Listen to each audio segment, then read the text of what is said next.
you go to the property, how are you setting up the offer? Transparently, I'm giving them an offer that I know is a little higher. I bring it to inspection and then I work on getting a reduction then based off of leverage and the findings during inspection. If they don't want to go through, then I just let it go. Yeah, okay. So that's sort of what I thought would be the answer Yeah. because there's no other way that you'd have this small of fees doing it like the other way, right? Like so Yeah. I said, well, our process is we run comps and we have a lot of supporting factors going in with our offer. We're making a very strong, aggressive offer up front, and we're not anywhere near alluding to a high number up front. Because basically what you're hoping and praying for is the ability to renegotiate, Exactly. Yep. right? Yep. So that limits your spread sizes. So Yeah. what we do is that we make the offer up front, right? Aggressive enough where we have a sizable fee and then renegotiate for more if necessary. So now it's Understood. like our in like average fees are $60,000 plus, and every year they've gone up drastically. So it's For being for more for commercial or no for residential? residential. This is for residential wholesaling. Wow. Yeah. So, like I said, they're something they do very That's well. crazy. So, yeah. So, but it has to do with how you're positioning the offer up front.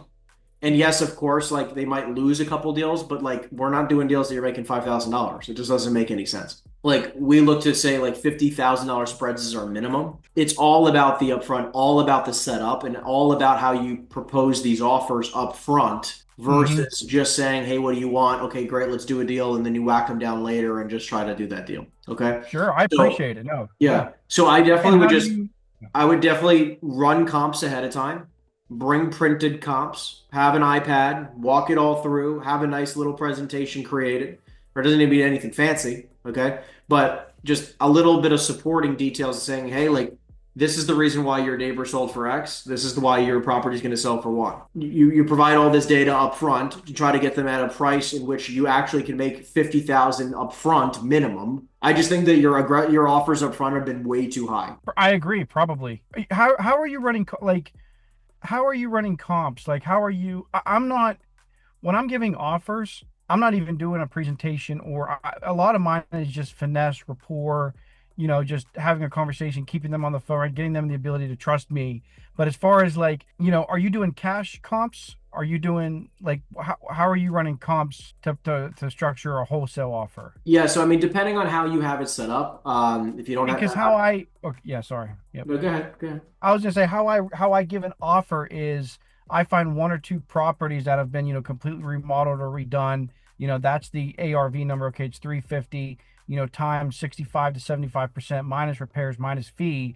Then I'm doing MAO to make 10 grand or to make 5 grand, right? Putting at that higher with the idea I'm going to try and negotiate and come down from to make 5 to 10 more. The idea of making even 30 to 50,000 on a residential deal. I mean, I'd love to get there. That sounds Of amazing. course. I Yeah, just and I I just feel just like think I that can't. you're on the same track. Your process isn't wrong. You're just Yeah, way too passive with your offer.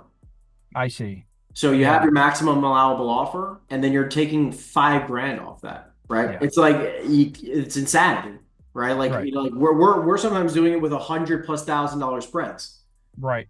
You know, No, that's great. one of the biggest Yeah. deals we just did in January was multi six figures. Okay, on a wholesale deal, residential wholesale, and For residential. residential wholesale. It was a luxury deal, but the point is that like they're very possible, and I think that you maybe have just not wanting to be too aggressive, right? Yeah, potentially. Yeah, Sure. and I think that if you just give yourself a little bit of more rope, a little bit more to play with, and just kind of not be so caught up in how it looks and how it sounds, and just go for it and be a little bit more aggressive on your numbers. I think that Yeah. alone, I'm just I want to give you the permission to go and be a little bit more aggressive on these deals because you're not helping them.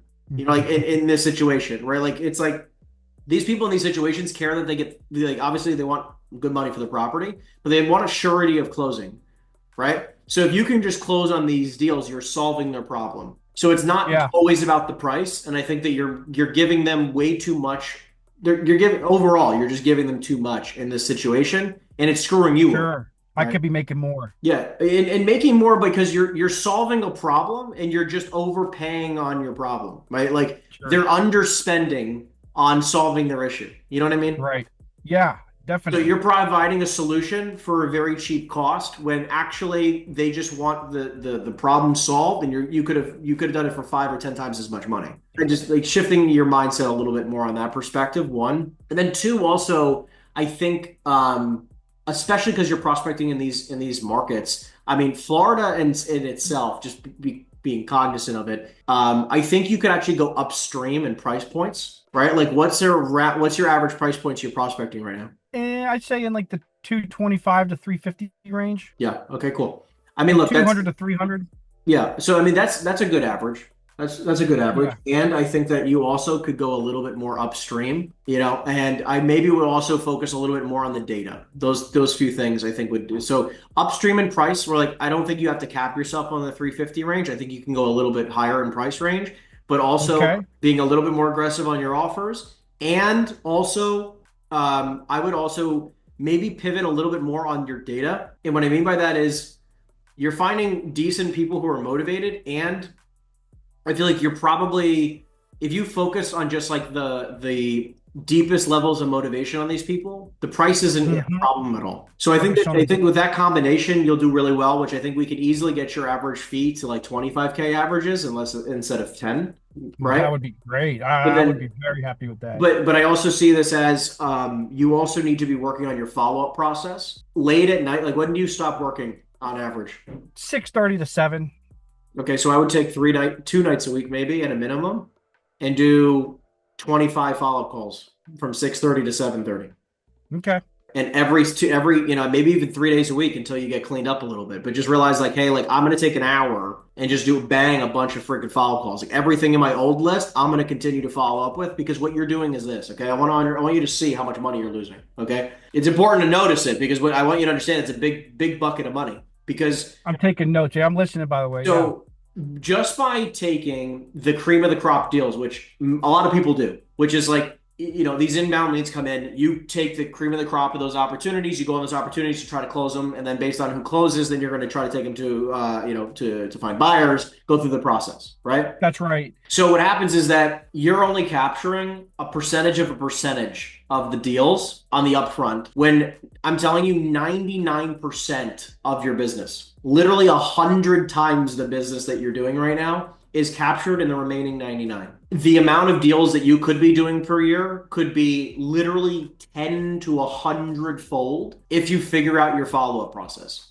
I'd be pushing 500 grand, or yeah, I'd be And making that's only, dude, like think about it. Not only would you be pushing 500, that's only if you did 5 to 10K per deal. I'm talking about doing 20 or 30K per deal, 40K per deal. You could be making $1 million+ a year just by figuring these few pieces out. I appreciate it, Henry. I Thank would you. tell Yeah. you that I would take the next 7 to 14 days, next 2 weeks, and I would just only think about, for like, I don't care what else you have on your schedule, clear the schedule and say, hey, I'm just gonna fix my follow-up process. I'm gonna do at least 3 nights a week, maybe 5 nights a week for the next 90 days, right? Whatever it takes, an extra hour a day. Maybe it's only on Saturdays, like, or 2 nights a week during the week, and a full day on Saturday or Sunday, whatever you can do. And you're gonna clean your database. Hmm.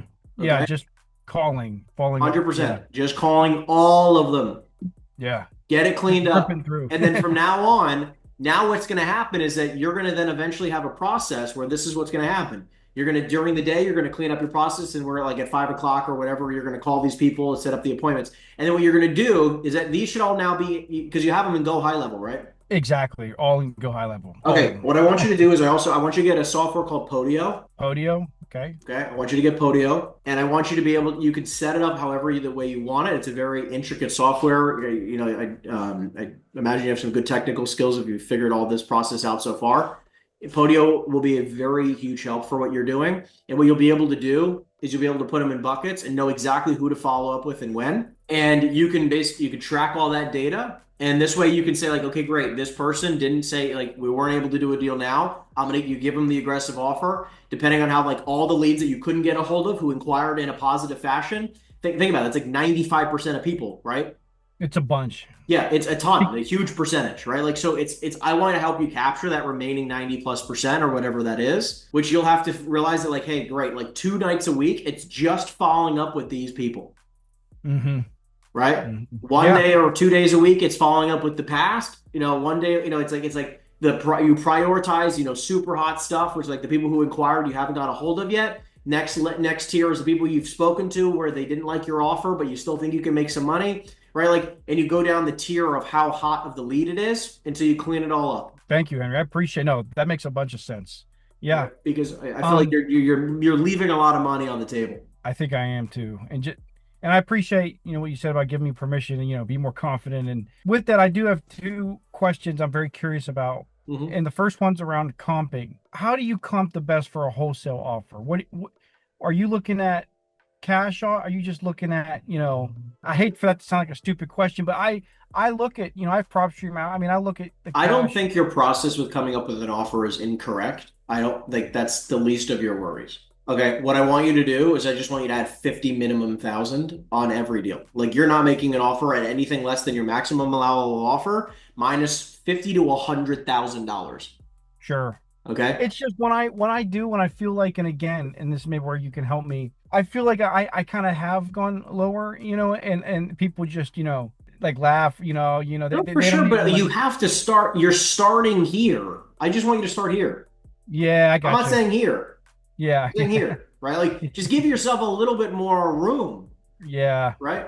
And just sit in the ugly silence for a Yeah. moment and let them squirm, Yeah. right? It's what you're doing. Let me give you an example of what you're doing. What you're doing is a commercial property owner, a real estate. It's like a real estate agent going to a commercial property owner who's 80 years old and just wants to sell their property. Okay, and he's willing to sell this property for $1 million, right? Hmm. And you go like, oh, okay, what would you sell this for, right? It gives you all the information. Instead of a property owner who goes, oh, you tell me what you think. This guy's like, I will sell this for $1 million. I want out. Hmm. I'm done. And then the commercial real estate agent who's not thinking like an investor goes, a million? Dude, you could probably get 2 million, Yeah. right? Let me list it at $2 million.